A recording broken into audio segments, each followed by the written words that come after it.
तो नमस्कार प्यारे साथियों, मेरे पास क्लास 9 का साइंस का यानी कि विज्ञान का ओरिजिनल क्वेश्चन पेपर आ चुका है। ठीक है।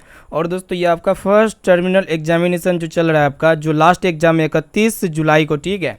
तो ये क्वेश्चन पेपर को अगर आप पढ़ लेते हैं तो आपके 31 जुलाई यानी कि परसों जो आपका एग्जाम होने वाला है ना दोस्तों, एक भी प्रश्न नहीं छूटेगा। और दोस्तों आपको पता होगा कि जो आपका एग्जाम में जो क्वेश्चंस रहते हैं, नंबर ऑफ क्वेश्चंस कितने रहते हैं, 1 से लेकर 48 तक वस्तुनिष्ठ प्रश्न रहते हैं, और जिनमें आपको मात्र जो है ना दोस्तों 40% का ही उत्तर देना है। ठीक है। और यहाँ पे भी हम 1 से लेकर 48 तक वस्तुनिष्ठ प्रश्न देखेंगे और यहाँ पे 40% का यहाँ पे आपको उत्तर देना है। तो यहाँ पे फटाफट से क्लास को स्टार्ट करेंगे दोस्तों। उससे पहले जो भी विद्यार्थी क्लास को लाइक नहीं किए तो फटाफट से क्लास को लाइक कर दीजिएगा दोस्तों। चैनल पर नए हैं तो चैनल को भी सब्सक्राइब कर लीजिएगा। ठीक है।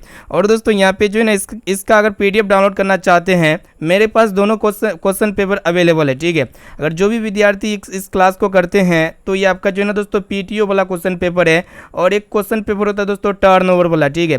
तो यहाँ पे हम दोनों क्लास को कराएंगे। ठीक है। यानी कि यहाँ पे पीटीओ वाले क्लास को कराएंगे, और दोस्तों यहाँ पे टर्नओवर वाला जो क्वेश्चन पेपर है ना दोस्तों, हम अपने वेबसाइट पे डाल देंगे, वहाँ से डाउनलोड कर सकते हैं। तो सारा कुछ हम आपको स्टेप बाय स्टेप बताएंगे, तो वीडियो को यहाँ पे पूरा जरूर देखिएगा, क्योंकि यहाँ पे आपका आज का क्लास जो है ना दोस्तों गर्दा होने वाला है। ठीक है। क्योंकि ये क्लास को अच्छी तरीके से याद कर लेते, पढ़ लेते, समझ लेते हैं।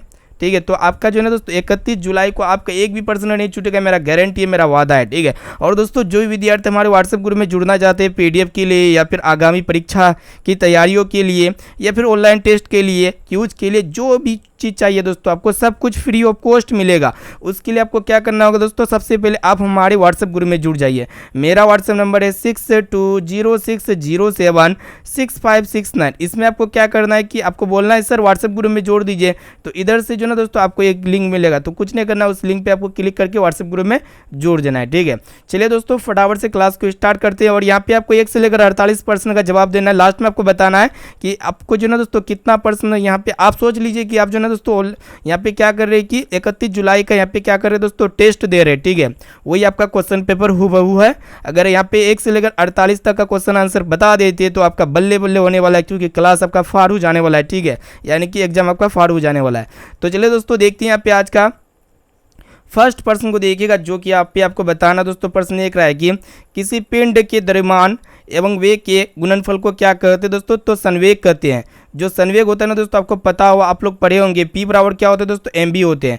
m का मतलब क्या होता है दोस्तों, मास होते हैं, और v का मतलब वेलोसिटी होते हैं। तो हम लोग जानते हैं जो संवेग होता है ना दोस्तों, वो किसी भी वस्तु के द्रव्यमान और वेग के गुणनफल को ही हम लोग संवेग कहते हैं। ठीक है। चलिए देखते हैं यहाँ पे दूसरा नंबर प्रश्न। यहाँ पे आपको बताना है कि निम्नलिखित में कौन सदिश राशि है। ठीक है। तो यहाँ पे सदिश राशि से होगा ना दोस्तों, कौन होगा वही आपको बताना है। तो विस्थापन क्या है दोस्तों, सदिश राशि। इनके अलावा आपका समय हो गया, चाल हो गया दोस्तों, और यहाँ पे ताप, ये तीनों क्या है, अदिश राशि है। चलिए देखते हैं यहाँ पे तीसरा नंबर प्रश्न। आपको बताना है कि बल का ऐसे मात्रक क्या होता है। तो ये आपको काफ़ी इजी प्रश्न है दोस्तों। ठीक है। तो बल का ऐसे मात्रक क्या होता है, न्यूटन होता है। ठीक है। यहाँ पे इसका ए वाला ऑप्शन जो है ना बिल्कुल ही सही उत्तर हो जाएगा। चलिए देखते हैं यहाँ पे चौथा नंबर प्रश्न। आपको बताना है कि किसी गतिशील पिंड का वेग दोगुना करने से उसका संवेग हो जाता है। ठीक है। तो इसका संवेग क्या होगा दोस्तों, आपको पता होना चाहिए। किसी भी पिंड का अगर वेग को दुगुना कर देंगे ना, तो उसका संवेग क्या हो जाएगा दोस्तों, आपको पता होना चाहिए, दुगुना ही होता है। ठीक है। यानी कि इसका बी वाला ऑप्शन बिल्कुल ही सही उत्तर हो जाएगा। चलिए देखते हैं यहाँ पे पांचवा नंबर प्रश्न। यहाँ पे आपको बताना है कि एक वस्तु के प्रति इकाई समय में वेग परिवर्तन का माप को क्या कहते हैं। तो फ्रेंड यहाँ पे देखिएगा, यहाँ पे क्या करा है कि यहाँ पे प्रश्न ये करा है कि वस्तु के प्रति इकाई समय में वेग परिवर्तन के माप को हम लोग क्या कहते हैं दोस्तों, त्वरण कहते हैं। ये तो बहुत ही इजी प्रश्न था दोस्तों, जिसको हम लोग एक्सलरेशन कहते हैं। और दोस्तों आपको पता होना चाहिए त्वरण को हम लोग किसके द्वारा दिखाते हैं, ए के द्वारा दिखाते। ठीक है। यहाँ पे ए वाला ऑप्शन जो है ना इसका बिल्कुल ही सही उत्तर हो जाएगा। और दोस्तों ये त्वरण जो होता है ना, क्या होता है आपको पता होना चाहिए, सदिश राशि होता है। ठीक है। यानी कि वेक्टर क्या होता है दोस्तों, वेक्टर होते हैं। चलिए देखते हैं यहाँ पे नेक्स्ट क्वेश्चन। यहाँ पे आपको बताना है कि वेग का मात्रक क्या होता है, यानी कि वेलोसिटी का ऐसा यूनिट क्या होता है। तो आपको पता होना चाहिए, मीटर प्रति सेकेंड होता है। यानी कि यहाँ पे बी वाला ऑप्शन इसका बिल्कुल ही सही उत्तर हो जाएगा। चलिए देखते हैं यहाँ पे नेक्स्ट क्वेश्चन की तरफ बढ़ चलते हैं। अब आइए फ्रेंड देखते हैं यहाँ पे नेक्स्ट क्वेश्चन। यहाँ पे आपको बताना है कि यदि कोई व्यक्ति पटना से भागलपुर जाता है, पुनः उसी रास्ते में भागलपुर से पटना वापस आता है, तो व्यक्ति का विस्थापन क्या होगा।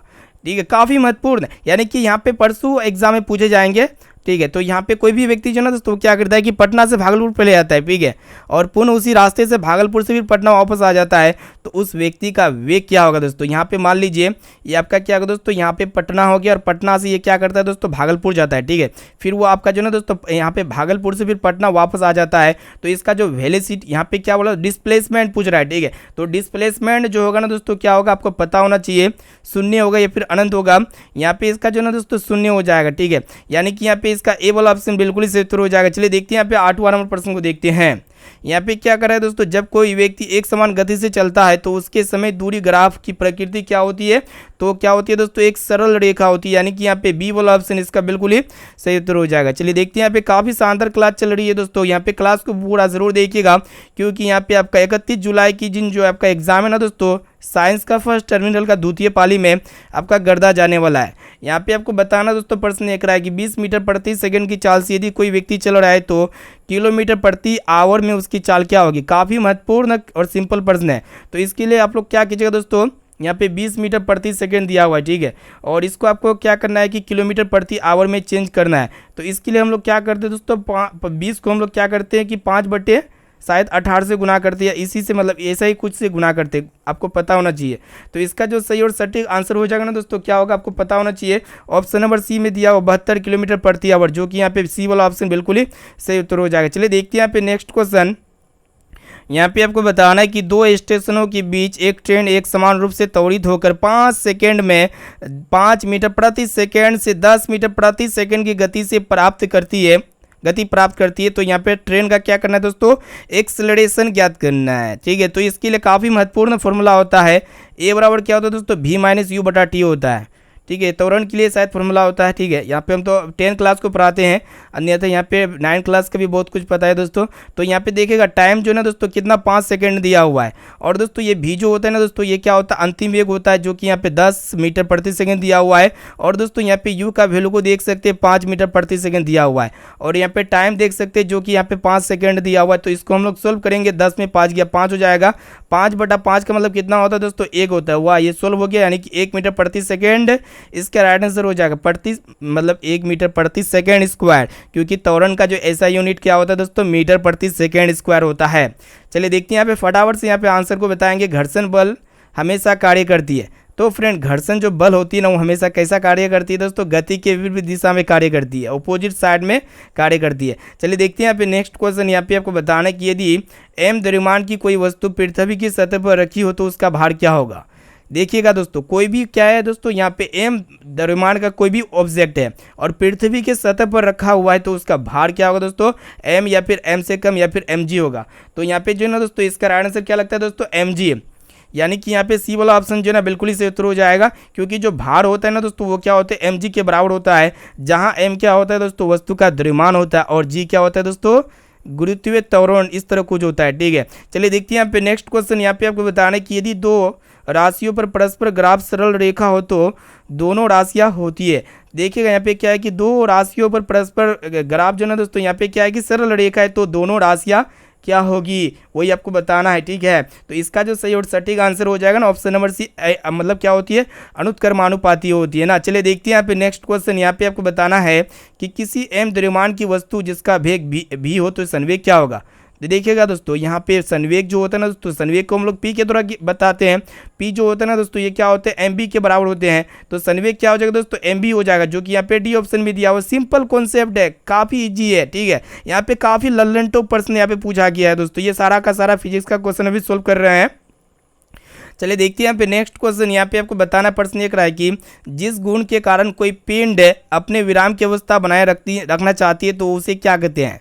यहाँ पे क्या करा है कि जिस गुण के कारण कोई भी पिंड अपने विराम की स्थिति को बनाए रखना चाहता है दोस्तों, तो उसे हम लोग क्या कहते हैं, इनर्शिया कहते हैं, यानी कि जड़त्व कहते हैं। हम लोग पढ़े हुए दोस्तों, जड़त्व जो होता है ना दोस्तों, जड़त्व का नियम क्या कहता है, कोई वस्तु स्थिर है तो स्थिर रहना चाहती है, और दोस्तों गतिशील है तो गतिशील रहना चाहती है, जब तक कि उस पर कोई बाहरी असंतुलित बल ना लगाया जाए, ठीक है, समान रूप से।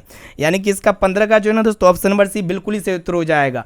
चलिए फ्रेंड देखते हैं यहाँ पे अगला नंबर प्रश्न को देखिएगा दोस्तों। यहाँ पे फटाफट से क्लास को, जो भी प्यारे विद्यार्थी लाइक नहीं किए तो फटाफट से क्लास को लाइक कर दीजिएगा दोस्तों। और यहाँ पे आगामी परीक्षाओं के लिए क्लास को भी सब्सक्राइब कर लीजिएगा, क्योंकि यहाँ पे जो है दोस्तों धमाकेदार क्लास चलती है, ठीक है, काफ़ी महत्वपूर्ण क्लास चलती है, फ्री ऑफ कॉस्ट। यहाँ पे एक आपसे जो है दोस्तों एक भी रुपया पैसा नहीं लिया जाता है, ठीक है। तो यहाँ पे प्रश्न ये कराया कि विस्थापन की दर को क्या कहते हैं। देखिएगा दोस्तों, विस्थापन की दर को हम लोग क्या कहते हैं, काफ़ी महत्वपूर्ण है, बहुत सिंपल प्रश्न है। तो यहाँ पे विस्थापन की दर को हम लोग क्या कहेंगे दोस्तों, वेग कहेंगे, यानी कि वेलोसिटी कहेंगे। यहाँ पे बी वाला ऑप्शन बिल्कुल ही सही उत्तर हो जाएगा। चलिए देखते हैं यहाँ पे नेक्स्ट क्वेश्चन। यहाँ पे आपको बताना है कि 100 डिग्री सेंटीग्रेड ताप का के लिए मतलब केल्विन में मान क्या होगा, ठीक है। इसके लिए एक फॉर्मूला होता है केल्विन में मान निकालने के लिए।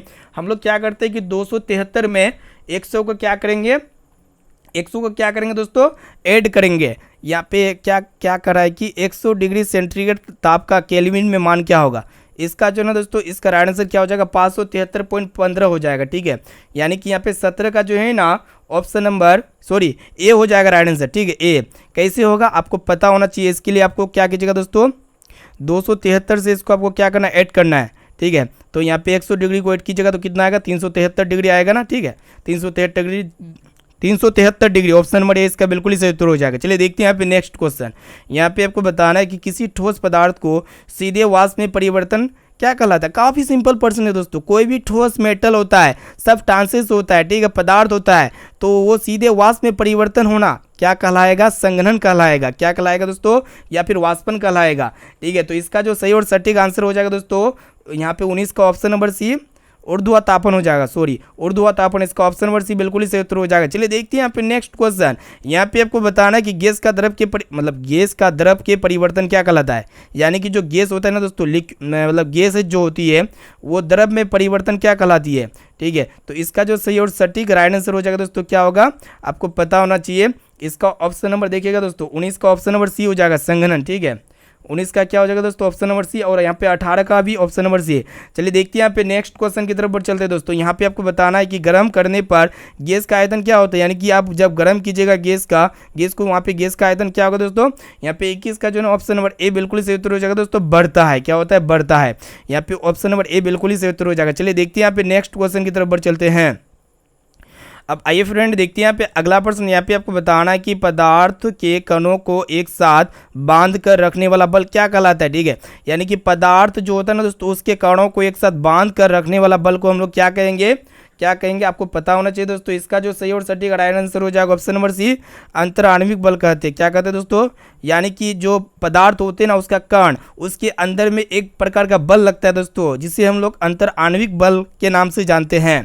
चलिए देखते हैं यहाँ पे नेक्स्ट क्वेश्चन। यहाँ पे आपको बताना है कि वह ताप जिस पर ठोस द्रव में परिवर्तित होता है क्या कहलाता है। एक होता है दोस्तों देखिएगा बॉइलिंग पॉइंट, एक होता है दोस्तों मेल्टिंग पॉइंट, ठीक है। बॉइलिंग पॉइंट और मेल्टिंग पॉइंट, जिसे हम लोग क्या कहते हैं, क्वथनांक और द्रव्यनांक कहते हैं। तो यहाँ पे क्या हो रहा है दोस्तों, ठोस जो ना द्रव में परिवर्तन होता है।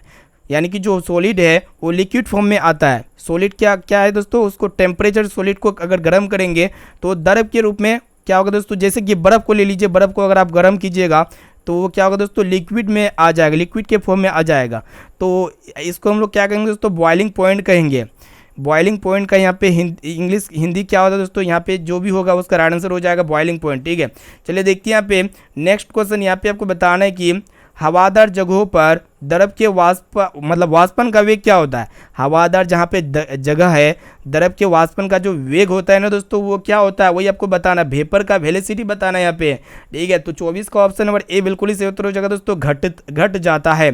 चलिए देखते हैं यहाँ पे नेक्स्ट क्वेश्चन। यहाँ पे आपको बताना है कि निम्नलिखित में कौन यौगिक है। तो देखिएगा दोस्तों, यौगिक कंपाउंड जो होता है ना दोस्तों, वो क्या होता है कि दो पदार्थों का क्या होता है, मिश्रण कहेंगे।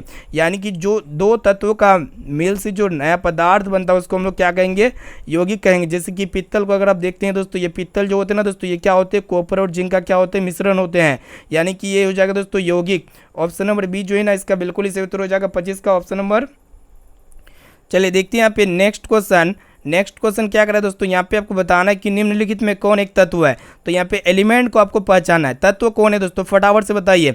तो यहाँ पे तत्व क्या हो जाएगा दोस्तों, कार्बन एक प्रकार का तत्व है। और दोस्तों कार्बन जो है ना दोस्तों, इसका संकेत क्या होता है, सी होता है, सी के द्वारा दिखाते हैं। और दोस्तों ये कार्बन क्या होता है दोस्तों, अधातु होता है। क्या होता है दोस्तों, अधातु, चलिए देखते हैं यहाँ पे नेक्स्ट क्वेश्चन की तरफ बढ़ चलते हैं। अब आइए फ्रेंड देखते हैं यहाँ पे नेक्स्ट क्वेश्चन। यहाँ पे आपको बताना है कि निम्नलिखित में कौन मिश्रण है। तो यहाँ पे मिश्रण आपको पहचाना है, ठीक है। तो मिश्रण कौन होगा दोस्तों, यहाँ पे 27 को बी में दिया हुआ है बारूद। बारूद एक प्रकार का क्या है दोस्तों, मिश्रण है। चलिए देखते हैं यहाँ पे नेक्स्ट क्वेश्चन। यहाँ पे आपको बताना है प्रश्न ये कराए कि शुष्क बर्फ किसे कहते हैं। जो शुष्क बर्फ होते हैं ना दोस्तों, किसे कहते हैं। तो इसका ऑप्शन नंबर बी में आपका दिया हुआ ठोस CO2 को, यानी कि बी वाला ऑप्शन बिल्कुल ही सही उत्तर हो जाएगा। चलिए देखते हैं यहाँ पे आपको बताना है कि 293 के ताप का मान सेल्सियस इकाई में क्या होगा। इसके लिए आप लोग क्या कीजिएगा दोस्तों, 273 में यहाँ पे 293 को 273 में माइनस कर दीजिए, ठीक है। 3 में 3 गया 0 और यहाँ पे 9 में 7 गया कितना होगा दोस्तों, 2 हो जाएगा, ठीक है। यानी कि 20 डिग्री सेंटीग्रेड हो जाएगा। ऑप्शन नंबर ए इसका जो है ना दोस्तों बिल्कुल ही सही उत्तर हो जाएगा, ठीक है। चलिए देखते हैं यहाँ पे नेक्स्ट क्वेश्चन। यहाँ पे आपको बताना है कि पास्कल निम्नलिखित में किसका मात्रक होता है। तो दाब का होता है। दाब का इससे मतलब क्या होता है दोस्तों, पास्कल होता है। काफ़ी सिंपल प्रश्न है। चलिए देखते हैं यहाँ पे नेक्स्ट क्वेश्चन। किसी ठोस का द्रव में परिवर्तन क्या कहलाता है। ठोस का द्रव में, ठोस जो है ना दोस्तों वो द्रव लिक्विड फॉर्म में आ जाता है, तो इसे हम लोग क्या कहेंगे दोस्तों, संघनन, संलग्न या फिर जमना या फिर वाष्पीकरण। तो यहाँ पे वाष्पीकरण हो जाएगा, ठीक है। Option number D.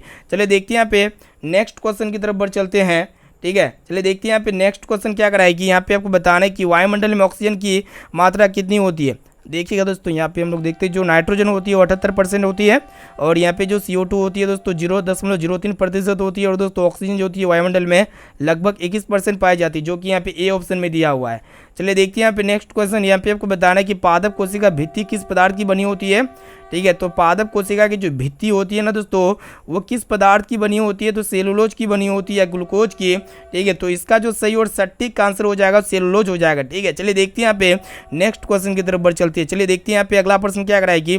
पौधों में गैसों का आदान प्रदान किसके द्वारा होता है दोस्तों। तो देखिएगा पौधों में जो गैसों का आदान प्रदान होता है दोस्तों वो किसके द्वारा होता है। सॉरी, इससे पहले 34 नंबर प्रश्न क्या कराता है, देखिएगा कि रंगीन प्लेस्टिड को क्या कहते हैं। तो रंगीन प्लेस्टिड को जो ना दोस्तों क्या कहते हैं, क्रोमोप्लास्ट कहते हैं।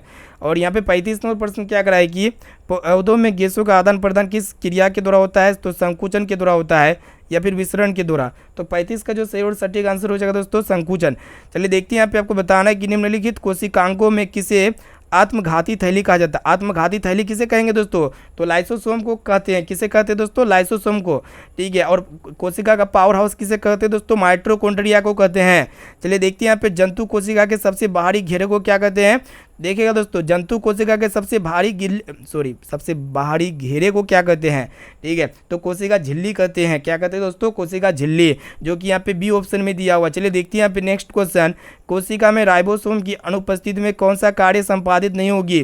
कोशिका में राइबोसोम की अनुपस्थिति में कौन सा कार्य संपादित नहीं होगी, वही आपको बताना है। तो यहाँ पे देखिएगा दोस्तों प्रोटीन संश्लेषण नहीं होगी, यानी कि सी वाला ऑप्शन इसका बिल्कुल ही सही उत्तर हो जाएगा। चलिए देखते हैं यहाँ पे नेक्स्ट क्वेश्चन। यहाँ पे आपको बताना है कि पौधों की लंबाई किस ऊतक द्वारा बढ़ती है। तो फ्रेंड यहाँ पे पौधों की जो लंबाई होती है ना, कौन सी ऊतक के द्वारा बढ़ती है।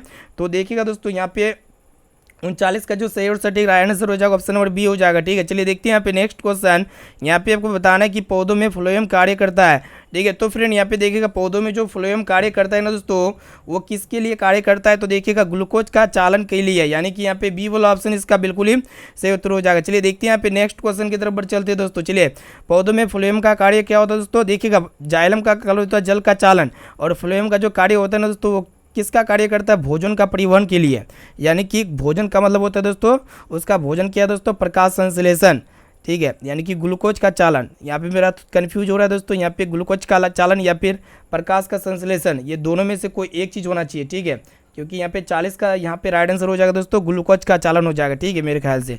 चलिए देखते हैं यहाँ पे नेक्स्ट क्वेश्चन। मांसपेशी तथा मांसपेशी तथा अस्थियों को जोड़ती है। मांसपेशी तथा अस्थियों को कौन जोड़ती है दोस्तों, तो आपको पता होना चाहिए स्नायु जोड़ती है, जो कि बी ऑप्शन में दिया हुआ है। चलिए कोशिका झिल्ली बनी होती है। तो कोशिका झिल्ली जो है दोस्तों किसकी बनी होती है, वही आपको बताना है। तो ये जो है ना दोस्तों किसकी बनी होती है, लिपिड और प्रोटीन दोनों की बनी होती है कोशिका झिल्ली। चलिए देखते हैं यहाँ पे नेक्स्ट क्वेश्चन।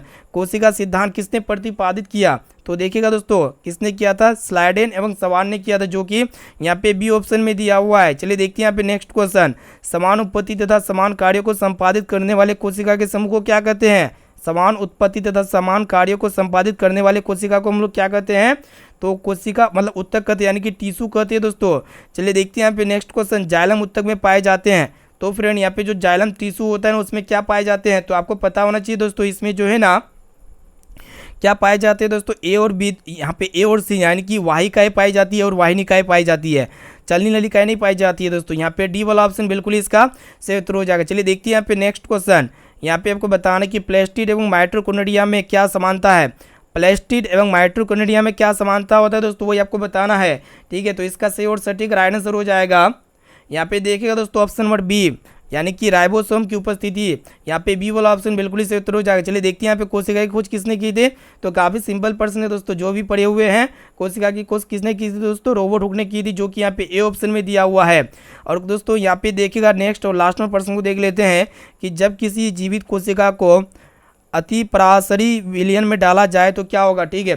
तो क्या होगा दोस्तों, कोशिका फूल जाएगी, ठीक है। यानी कि यहाँ पे ए वाला ऑप्शन जो है ना बिल्कुल ही सही उत्तर हो जाएगा। तो फ्रेंड यहाँ पे जो है मतलब 31 जुलाई के दिन साइंस क्लास 9 का ओरिजिनल क्वेश्चन पेपर को देख चुके हैं दोस्तों। और यहाँ पे हम जो है ना पीटीओ वाला क्वेश्चन पेपर को देखे, ठीक है। और यहाँ पे टर्न ओवर वाला क्वेश्चन पेपर जिन भी विद्यार्थी मतलब जो भी देखना चाहते हैं, डाउनलोड करना चाहते हैं, दोनों प्रकार का प्रश्न है, इनके साथ उत्तर भी मिलेगा, ठीक है, पीडीएफ फॉर्म में। तो इसके लिए आपको जो है ना दोस्तों अपने मोबाइल के क्रोम ब्राउज़र या फिर गूगल पे चले आना पड़ेगा। चलिए दोस्तों हम फटाफट से स्टेप बाय स्टेप बताते हैं कि कैसे आप डाउनलोड कर सकते हैं। तो देखो यहाँ पे आपको जो जिस भी विद्यार्थी को डाउनलोड करना है ना तो क्वेश्चन पेपर, तो सिंपली आपको क्या करना है दोस्तों, सबसे पहले यहाँ पे आपको अपने मोबाइल के क्रोम ब्राउज़र या फिर डायरेक्ट गूगल पे भी आ सकते हो। उसके बाद सर्च बार में यहाँ पे सर्च बार दिखेगा, आपको क्या करना है measuretargets.com सर्च करना है। जैसे हम लिखे इसी तरह हूबहू आपको लिखना है दोस्तों, सेम टू सेम लिखना है। तो जैसे आप इसको सर्च करते हैं ना, इस तरह लिखते हैं तो आपका कुछ इस तरह का पेज खुल के आएगा, इंटरफेस आएगा। तो यहाँ पे आपको क्या करना है, मेजर टारगेट यानी कि यहाँ पे आपको क्लिक कर देना है। तो जैसे आप इसमें क्लिक कर देते हैं ना दोस्तों, कुछ इस प्रकार मेरे वेबसाइट का डिजाइन देख सकते हैं। तो यहाँ पे ऑनलाइन टेस्ट वगैरह दे सकते हैं, पीडीएफ डाउनलोड कर सकते हैं, हमारे यूट्यूब चैनल के माध्यम से पढ़ सकते हैं। एडमिट का रिजल्ट, एडमिशन, लेटेस्ट अपडेट सब कुछ यहाँ पे आपको फ्री में मिलेगा, ठीक है। और दोस्तों यहाँ पे हम आपको बताएंगे कि क्लास 9 का क्वेश्चन पेपर कैसे डाउनलोड कीजिएगा, विज्ञान यानी कि साइंस का, जो अभी आप क्लास की है। तो सिंपली आपको इसमें क्लिक कर देना। और दोस्तों इस तरह का विज्ञापन आएगा ना, इसको एक बार खोल लीजिएगा। जैसे खोल लेते फिर यहाँ पे आपको क्या करना है दोस्तों, एक बार बैक आ जाना है, ठीक है। यहाँ पे 4 से 5 सेकंड वेट करना है, पूरा पेज को खुलना है दोस्तों, रिफ्रेश करते रहना, ऊपर से नीचे की तरफ आइएगा। फिर यहाँ पे आपको क्या करना है दोस्तों, यहाँ पे यही वाले लिंक पे क्लिक कर देना है।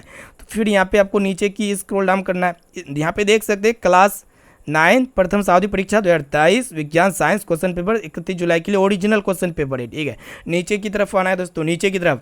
तो देख सकते हैं यहाँ पे पूरा जो अभी हम क्लास कर रहे हैं दोस्तों, वही सारा का सारा प्रश्न है। और इसका पीडीएफ डाउनलोड करना चाहते हैं तो आपको क्या करना है दोस्तों, नीचे की तरफ आना है। इसका आंसर यहाँ पे दिया हुआ है दोस्तों, इसको आप कॉपी में भी लिख सकते हैं या फिर इसका स्क्रीनशॉट भी ले सकते हैं। और यहाँ पे देख सकते हैं class 9 first terminal examination question paper यहाँ पे दिया हुआ है। और रूटीन को देख लीजिए दोस्तों, आपका कब तक एग्जाम है, ठीक है। यहाँ पे क्लिक करके डाउनलोड कर सकते हैं रूटीन को, सब्जेक्टिव टाइप पर्सन भी डाउनलोड कर सकते हैं। और यहाँ पे बहुत जरूरी बात ये है कि जो भी विद्यार्थी आगामी परीक्षा की तैयारी करना चाहते हैं फ्री ऑफ कॉस्ट, तो आपको क्या करना है कि यहाँ पे ज्वाइन बटन पे क्लिक करके ग्रुप में जुड़ जाना है। जिसको टेलीग्राम ग्रुप में जुड़ना है, टेलीग्राम ग्रुप में जुड़ जाना है। और यहाँ पे चैनल को भी सब्सक्राइब कर लीजिए दोस्तों। तो यहाँ पे फिर मिलते हैं दोस्तों नेक्स्ट क्लास में दोस्तों। Thank you.